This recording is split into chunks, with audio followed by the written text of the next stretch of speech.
খড়গপুরের দিকে আমরা নজর রাখবো। কেন নজর রাখবো? তার কারণ দিলীপ ঘোষ সেখানে রাস্তার উদ্বোধনে গিয়েছিলেন, কিন্তু উদ্বোধনে গিয়ে রীতিমতো ক্ষোভের মুখে পড়তে হয়েছে তাকে। কেন এরকম পরিস্থিতি তৈরি হলো জানবো, তবে তার আগে দেখুন ঠিক কি অবস্থা তৈরি হয়েছিল সেই সময়।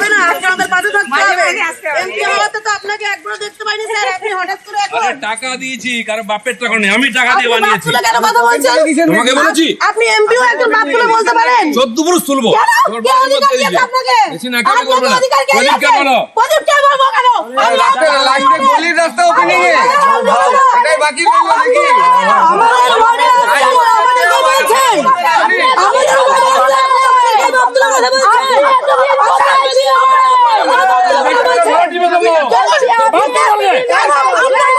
সালা টাকা দিয়েছে, ভিখারি পার্টি হয়, টাকা দিয়েছি।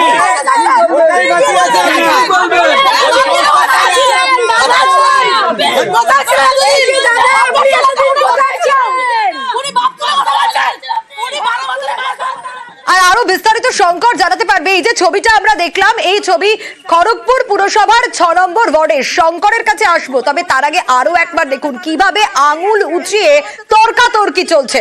দেখুন, টাকা দিয়েছি, কারণ বাপের টাকা নেই, আমি টাকা দিয়ে বানিয়েছি।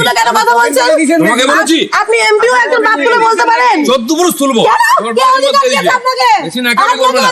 প্রদীপকে বলো, প্রদীপকে বলবো কেন? রাস্তা লাইটে গলির রাস্তা ওখানে এটাই বাকি রইলো নাকি? আমাদের ওয়ার্ডে আমাদের বলছেন।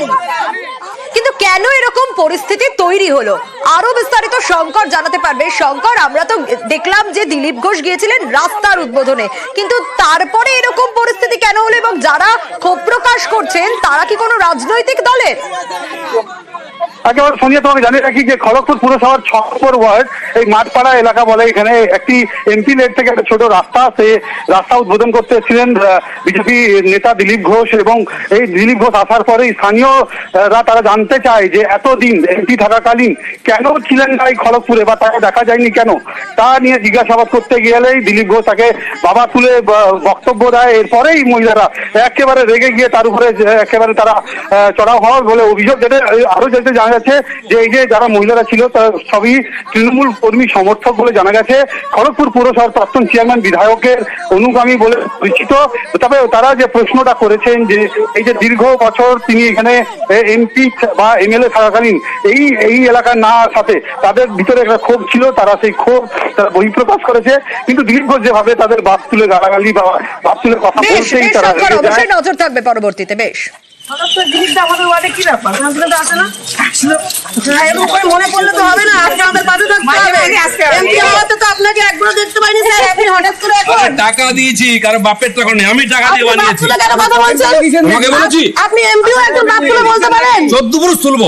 তোমার বাবা বলতে দিয়েছে বেশি না কেন করবে না। প্রদীপকে বলো, প্রদীপকে বলবো কেন? রাস্তা লাইটে গলির রাস্তা ওখানে এটাই বাকি রইলো।